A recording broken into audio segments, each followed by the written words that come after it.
జరగని వాటిని జరిగినట్టుగానో లేకపోతే జరిగితే బాగుంటుందని కొంతమందిని పాసులు ఇచ్చి తీసుకొచ్చి లోపలికి తీసుకొచ్చి అనవసరమైన రాద్ధాంతాలను సృష్టించే ప్రయత్నాలు చేస్తున్నారు.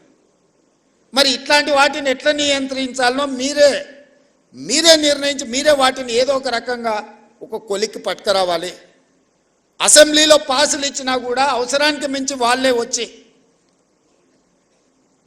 ప్రెస్ మీట్ పెడితే కూడా గుర్తింపు పొందిన జర్నలిస్టులకు కుర్చీ దొరకదు.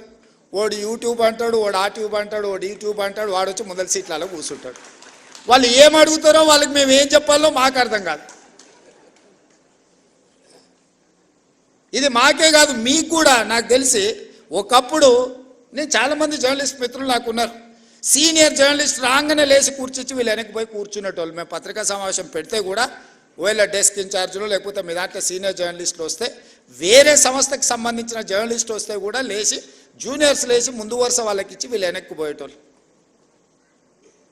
ఇప్పుడు విపరీతం ఎట్లయిపోయిందని అంటే అసలు కంటే కొసరోళ్ళది ఎక్కువైపోయింది. ఎవరిది ఏ ట్యూబో తెలుస్తలేదు మాకు. ఇక ఆ ట్యూబ్లో ఎక్కడికంటే అక్కడికి వెళ్ళిపోయి ఏది పడితే అది మాట్లాడితే అక్కడ ఉన్న ప్రజలు ఏమన్నా అంటే చూసిరా జర్నలిస్టుల మీద దాడి అని. జర్నలిస్ట్ అనే పదానికి డెఫినేషన్ ఏందో మీరు డిసైడ్ చేయండి. మేము ఎవరిని జర్నలిస్ట్గా చూడాలో మీరు చెప్పండి. ఎవడు దోస్తే వాడు ట్యూబ్ పెట్టుకొని ఆ ట్యూబ్లో పెట్టుకొని వాడు మెడలో పట్టేసుకొని మెడలో ఇది కట్టుకొని వాడు నేను ట్యూబ్కో జర్నలిస్ట్ అని బయలుదేరితే వాళ్ళు వివరించే విధానాన్ని బట్టి ప్రజలు వివరిస్తారు. ఏది పడుతుంది మధ్యలోనే అడ్డం దొడ్డం మాట్లాడి ఏదైనా ఏమన్నా అంటే చూసిరా జర్నలిస్టుల మీద. సో ఈ విధానానికి ఎక్కడనో ఒక దగ్గర పులి స్టాప్ పెట్టాలి.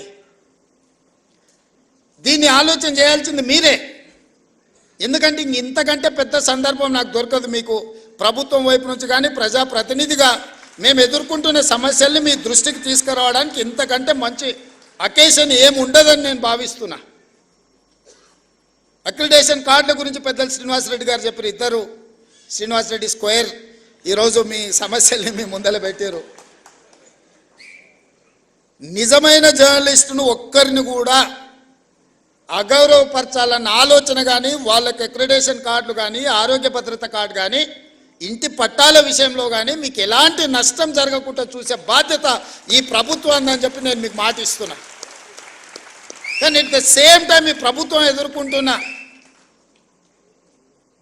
అనవసరమైన రాద్ధాంతాలను నియంత్రించాల్సిన బాధ్యత మీ మీద ఉన్నది. మీరు డిఫైన్ చేయండి ఎవరిని జర్నలిస్ట్గా మేము గుర్తించాలి, ఆ జర్నలిస్ట్కి ఉన్న ఎథికల్ లైన్ ఏంది, ఏ హద్దు దాటకుండా జర్నలిస్టు ఉండాలి, ఆ జర్నలిస్టు హద్దు దాటి వివరించినప్పుడు ఎదురుగున్నోడు క్షణికావేశానికి లోనైనప్పుడు జరిగే పరిస్థితులు ఎట్లా ఉంటాయి, వీటన్నిటిని కూడా మనము ఆలోచన చేసి ఒక పరిష్కారం చూపించుకోవాల్సిన బాధ్యత మన మీద ఉన్నది.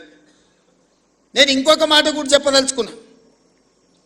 ఈరోజు సిద్ధాంతాలు రాసుకోవాల్సిన పత్రికలు ఇష్టారాజ్యంగా అసలు ఏ భాష వాడాలనో జర్నలిస్టులకు కూడా కొన్ని నిబంధనలు ఉన్నాయి కదా.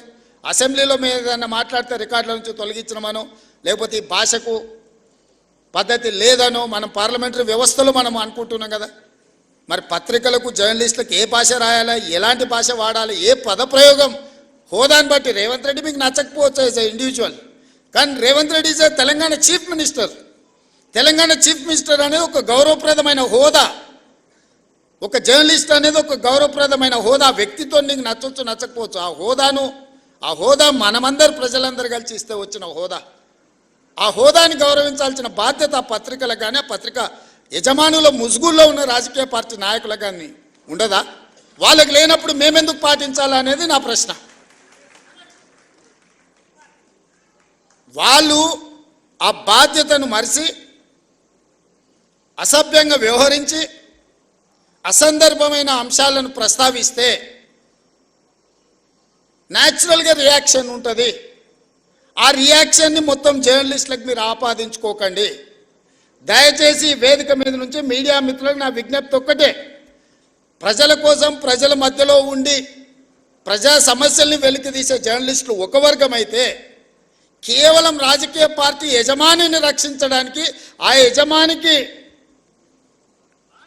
మొత్తం వ్యవస్థను అప్పచెప్పడానికి ప్రయత్నం చేస్తున్న వాళ్ళు ఇంకొక కోవా.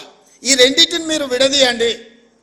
ఈ రెండింటిని కలగాపులగం చేయడం ద్వారా నిజమైన జర్నలిస్టుకు నష్టం జరుగుద్ది. ఆ నష్టం జరగకుండా ఉండడానికి అవసరమైన ప్రణాళికలు మీరు సిద్ధం చేయండి అని చెప్పి నా వైపు నుంచి విజ్ఞప్తి. అసెంబ్లీలోకైనా లేకపోతే సెక్రటేరియట్లోకైనా ప్రభుత్వ కార్యాలయాల్లోకైనా మిమ్మల్ని అనుమతించడానికి ఎలాంటి అభ్యంతరం లేదు. దానికి సరైన కార్డు తీసుకోండి, సరైన విధానాన్ని తీసుకొని రండి. నేను మా మంత్రి గారికి సూచన చేస్తున్నా. నెక్స్ట్ స్టెప్ అదే. సెక్రటేరియట్కి ఎవరు రావాలి, ఎవరికి పాసులు ఇవ్వాలి, ఏ పత్రిక సర్క్యులేషన్ బట్టి ఎంతమందికి పాసులు ఇవ్వాలి. మీరు నిబంధన పెట్టుకోకపోతే పేపర్ మీద ఉండే పత్రికోడు కూడా 10 మాకు పాసులు కావాలంటారు, ఒత్తిడి తీసుకొస్తున్నారు. ప్రజలలో ఉండే పత్రికలకు పేపర్ మీద ఉండే పత్రికలకు ఉన్న తేడాను కూడా మీరే డిఫైన్ చేసుకోండి. అసెంబ్లీకి కూడా ఎంత సీనియర్ వాళ్ళు. పార్లమెంట్లో నేను అంతకుముందు, నేను అప్పుడు ఎంపీని కాదు కానీ ఎమ్మెల్సీగా ఎమ్మెల్యేగా పార్లమెంట్కి పోయినప్పుడు సీనియర్ జర్నలిస్టులు మన తెలుగు వాళ్ళు కూడా సెంట్రల్ హాల్కి వచ్చేది. సెంట్రల్ హాల్లో ఎమ్మెల్యేలు కూడా అనుమతి తీసుకోవాలంటే సపరేట్ పాస్ తీసుకొని పోవాల్సి వచ్చేది. ఎంపీలు ఎక్స్ఎంపీలు వాళ్ళకి మాత్రమే సెంట్రల్ మినిస్టర్స్కి అనుమతి ఉండే, స్టేట్ మినిస్టర్స్ కూడా పాస్ తీసుకొని పోవాలి. కానీ జర్నలిస్టులకు పర్మనెంట్ పాస్ ఉండేది సెంట్రల్ హాల్లో. నేను ఒకసారి కనుక్కున్న, ఒక జర్నలిస్ట్కు పాస్ ఇచ్చిన వాళ్ళు మాకెందుకు ఇయ్యారా అని. అంటే వాళ్ళు 20-25 ఇయర్స్ వాళ్ళు ఈ ప్రొఫెషన్లో ఉండరు, వాళ్ళు దీన్ని అగౌరవపరచరు, వాళ్ళు ఒక గౌరవప్రదంగా దీన్ని కాపాడతారు కాబట్టి వాళ్ళకి సెంట్రల్ హాల్కి అనుమతి ఇచ్చిందని ఆ రోజు చెప్పారు. అంటే జర్నలిస్టులకు పార్లమెంటరీ పార్టీ వ్యవస్థలో ఎంత ప్రాధాన్యత ఉండే దీన్ని బట్టి మీరు అర్థం చేసుకోండి. ఇవాళ అసెంబ్లీలో కానీ సెక్రటేరియట్లో కానీ ముఖ్యమంత్రి కార్యాలయంలో కూడా మిమ్మల్ని నియంత్రించాల్సిన అవసరం లేదు.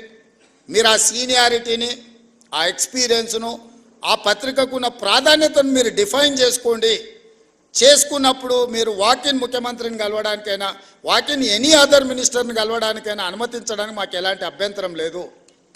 On record, of the record అనుకున్నప్పుడు మనం కొన్ని పాత్రికా మిత్రులతో జనరల్ చిట్ చాట్ చేస్తాం. వాళ్ళు కొన్ని అవి ప్రస్తావించరు, అంటే డిఫర్ అయినా కూడా ప్రస్తావించరు. మనం ఆఫ్ ద రికార్డ్ అని ఏదైనా వాళ్ళతో షేర్ చేసుకుంటే జస్ట్ పరిస్థితులు మనం చర్చించుకున్నాం. నిజంగా ఆ జర్నలిస్టు ఒకవేళ ఇక్కడి నుంచి ఇంకొక దగ్గరికి మారినా పాతకాలం వాళ్ళు దాన్ని ఆ లైన్ పెట్టుకునేటోళ్ళు, ఆ థిన్ లైన్తోని వ్యవహారం చేసేవాళ్ళు. ఇప్పుడు అట్లా లేకుండా పోయింది. అనకున్నా అన్నరాను, లేకపోతే ఏదైనా జనరల్ చిట్ చాట్కి వస్తే నాకు ఒక బ్యాడ్ ఎక్స్పీరియన్స్ ఉంది. జనరల్ చిట్ చాట్ ఎప్పుడో గాంధీ భవన్లో వేస్తే ఎవరో జర్నలిస్టులే ఉన్నారు అందరు, మరి అది రికార్డ్ చేసుకొని బయటికి పోయారు అనెథికల్గా. కూడా ప్రస్తావించరు.